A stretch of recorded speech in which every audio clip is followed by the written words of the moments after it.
In this episode of This Day in World War II, November 22nd, a Luftwaffe ace goes down for the count.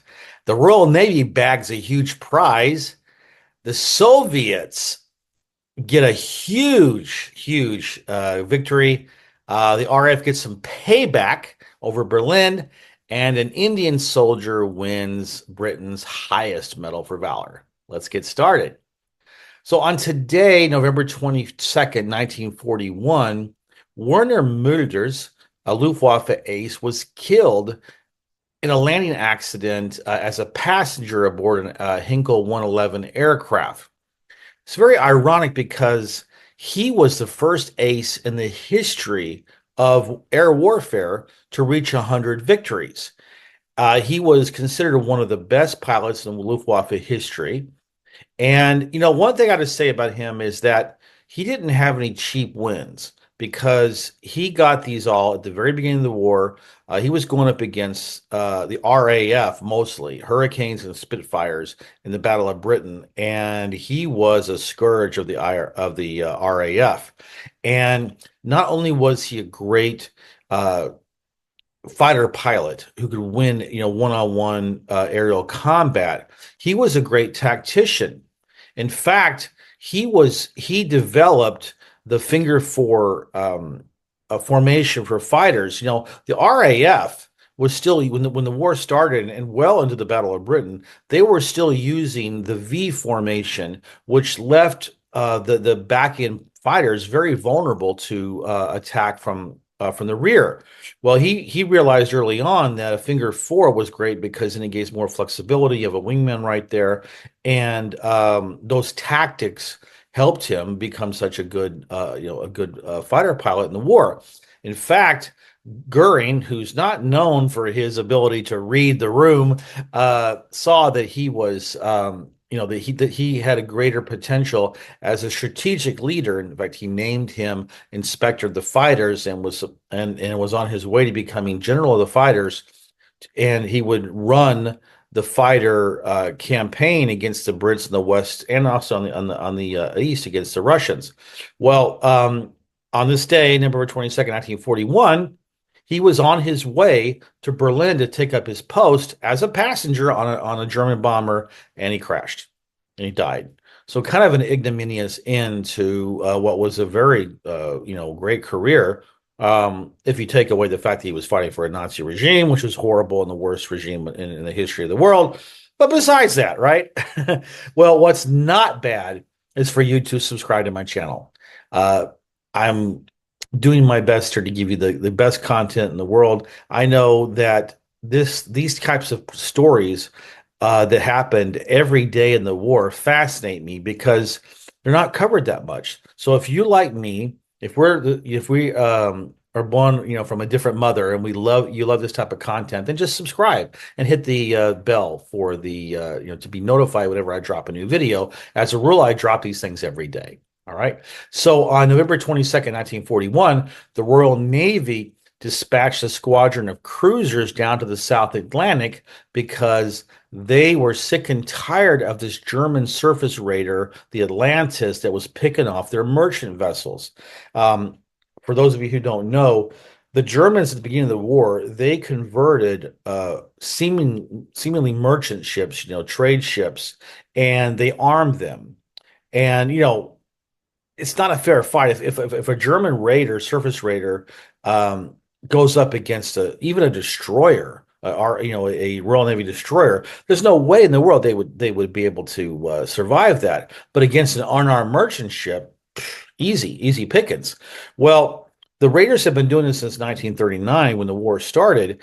And about this time, it took them 2 years, but the RAF finally said enough is enough. The Atlantis was the last surface raider that was out there. And the RAF said, enough is enough. We're going to send these 4 cruisers and we're going to track you down and kill you. Well, that's what happened. In this case, the HMS Devonshire, heavy cruiser, found the Atlantis, and the captain of the Atlantis, when he saw that the cruiser was there, he knew the jig was up. And so he just, he surrendered. He scuttled the ship, sank it before the Brits could do it. And that ended the end of this of the German surface raiders against British merchant shipping. From then on, it would only be mostly submarines. And if you like this video, do the logical next step and hit the like button. And I also like you to comment if you don't mind. If this resonates with you, if you have a different take than me, if you have questions, please comment, because not only does it, we start a community here, but it helps me in the algorithm. Okay, so please like and comment on these videos. On November 22nd, 1942, the Soviet 4th Tank Corps and the 4th Mechanized Group met at a very obscure village in southern Russia called Kalach-na-Donu. And why is that so important? Because that completed the encirclement of Field Marshal von Paulus's 6th German Army in Stalingrad. They did a sweep around them. They destroyed the flanks that were held by Italians and Romanians. They went around and encircled it, and now the 250,000 soldiers inside Stalingrad had nowhere to go. And the Germans were not able to mount a relief offensive to get through their drive to the Stalingrad and take the army out, because Hitler wouldn't let them, because he said, "Yep, not one step. Kein Schritt zurück, no step back." And well, this is what happened. And because of that, the Germans could only resupply by air. That was a catastrophe. It was a fiasco. Eventually, Stalingrad surrendered, and that was, not taking Moscow was the first nail in the coffin of the German advance in the Soviet Union. This was the main one after that, but still. It was not a good day for the Germans, let's put it that way. On November 22nd, 1943, it was also not a good day for the residents of Berlin, because the RAF bombed Berlin this night, and they used 746 aircraft in the attack. They did suffer some pretty serious losses. They lost 26 planes in that attack. So if the average crew member of a Lancaster bomber was, say, 10, then that's 260 men that they were lost. Either they were killed or they were taken prisoner. Nevertheless, 175,000 Germans were homeless after that. Now, understand the RAF's tactics here. They tried to do daylight bombing early in the war, and they got hammered by the German fighters. They realized early on that for them, they were going to bomb at night, but they had no accuracy, so that left them with just German cities.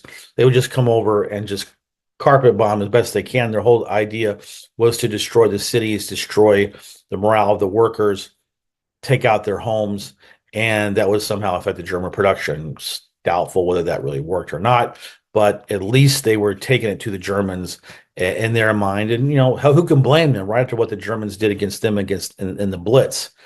All right, so on November 22nd, 1944, there was a great act of heroism on the Berma front by an Indian soldier named Sepoy Randari Ram. His troops were attacking Japanese lines, and a Japanese machine gun nest had pinned them down, and they were not able to make any headway. The machine gun was picking off his comrades, and so he decided that he was going to go after that mano a mano and take out that machine gun post. Well, he was already wounded, and he crawled towards the machine gun, and he was shot again, but he managed to throw the grenade into the machine gun nest, and he killed the Japanese, and his comrades were able to get up and attack and continue the attack, and it was a successful attack. He did survive. I mean, he was multiple wounds. Can't imagine the valor of doing that, but for that valor, he was awarded the Victoria Cross, which is like the U.S. Medal of Honor. So good for him. That was, and he lived a long time actually in India after that. He served for a while in the new Indian Force. The army after they became an independent nation in 47, and then I think he lived until the 2000s. So good for him. Well, that's the report today of what happened on November 22nd during World War II from 1939 to 1945. I really, really like that you're here, that you're watching this content, that you appreciate it. And I'm going to have